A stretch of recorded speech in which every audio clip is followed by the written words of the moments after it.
suis Diane Bélanger. J'ai été en fait invitée par Laurent Ménard, avec son association Shaman.net, à venir ici pour faire une cérémonie chamanique avec les gens, pour leur permettre de comprendre un peu le chamanisme, parce que les Occidentaux sont quand même loin de ces choses-là.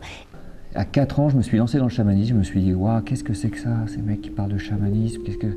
J'avais vu un film, et je me suis dit, ça a l'air d'être vraiment un truc qui me parle. Au début, je dois l'avouer, je l'ai fait un peu comme toi, pour prendre des drogues. Au début, je me suis dit, tiens, waouh, j'ai envie de me défoncer la tête et d'avoir des visions. Qu'est-ce que c'est que ces visions qu'on voit quand on est chamanisé?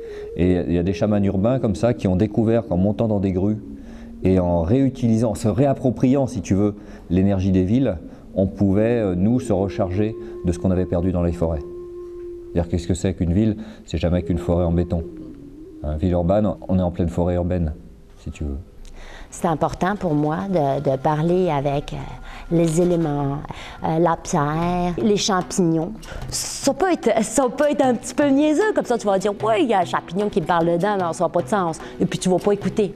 Mais quand tu te laisses aller, puis quand tu te dis « mais ouais, il est en train de me parler, puis il ne me dit pas des âneries, il me dit des choses fortes de ma vie ». J'ai un exposé sur qu'est-ce que c'est le chamanisme, où est-ce qu'on en trouve dans le monde, comment ça s'est répandu, qui sont les chamans, quelles sont les substances qu'on prend pour entrer dans les mondes, comment faire du dreaming, quel bon beat pour rentrer en transe. Allez sur notre site aussi, on a un site en construction, mais on a un site shaman.net.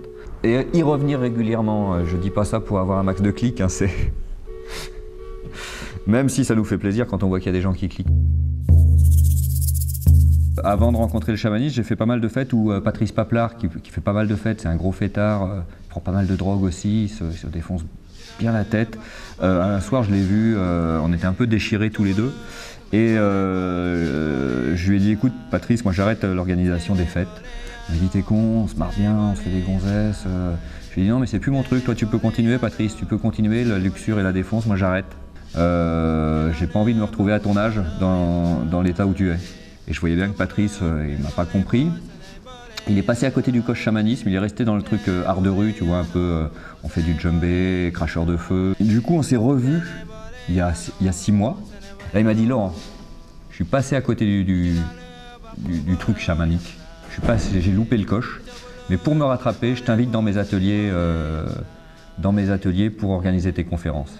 Ces gens-là, ils permettent aux gens de la rue, aux gens de partout, pas qu'aux gens qui sont habitués d'aller dans le théâtre puis dans des choses comme ça. Ils leur permettent d'ouvrir l'imaginaire. C'est ça qui est important. Le chamanisme, ça sert à ça aussi.